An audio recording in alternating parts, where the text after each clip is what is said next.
एक अमीर बुढ़िया की आंखों की रोशनी चली गई। वह एक वैद्य के पास गई और उसे अपना इलाज करने के लिए कहा। मुझे तुमसे क्या मिलेगा? वैद्यराज, मेरे पास बहुत कुछ है, आप चिंता न करें। अगर मेरी आंखें ठीक हो गई तो मैं आपको उचित इनाम दूंगी, परंतु यदि मुझे दिखाई नहीं दिया तो मैं आपको कुछ नहीं दूंगी। ठीक है, मुझे मंजूर है। मैं कल से आपके घर आकर इलाज शुरू कर दूंगा। वैद्य ने इलाज तो शुरू किया, परंतु उसके घर पड़े अच्छे साजो सामान से उसमें लालच आ गया। बुढ़िया को दिखता तो था नहीं, उसने घर से एक एक कर सारा सामान चुरा लिया। अब तो उसने बुढ़िया के घर जाना ही छोड़ दिया था, परंतु भगवान के घर देर है अंधेर नहीं। अचानक बुढ़िया की आंखें एक दिन ठीक हो गईं। उसने पिछवाड़े में दबा हुआ धन निकाला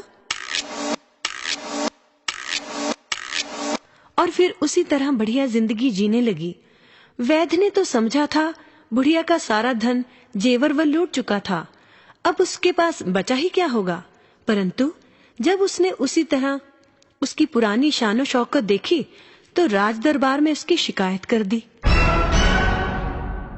राज दरबार में बुढ़िया ने माना, मैंने कहा था कि मेरी आंखें ठीक हो गई तो मैं वैद्यराज को इनाम दूंगी, परंतु मुझे तो कुछ दिखाई ही नहीं दिया, तो इनाम काहे का? परंतु महाराज, आप ही कहें, जब मैंने आंखें खोई तो मेरा घर फर्नीचर और साज सज्जा के सामान से अटा पड़ा था, परंतु जब मेरी आंखें ठीक हुई तो मुझे मेरे घर में कुछ भी नहीं दिखा।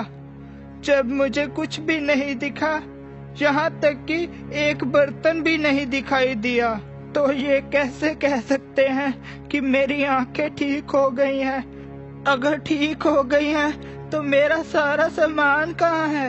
राजा ने बुढ़िया को छोड़ दिया और वैद्यराज से उसका सारा सामान लौटाने का हुक्म दिया। बच्चों, इस कहानी से हमें यही शिक्षा मिलती है, जैसे को तैसा ही मिलना चाहिए।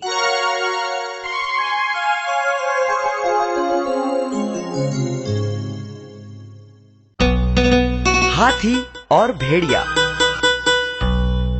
बहुत पुरानी बात है, किसी जंगल में एक हाथी रहा करता था। एक बार जब वह घूम रहा था तो रास्ते में भेड़। जो हुआ अच्छा हुआ। कहीं किसी देश के एक राजा का वजीर हमेशा यही कहता रहता था, जो हुआ मुसीबत से छुटकारा। एक बार की बात है, एक शिकारी जंगल में से गुजर रहा था। उसे एक पेड़ पर कबूतरों का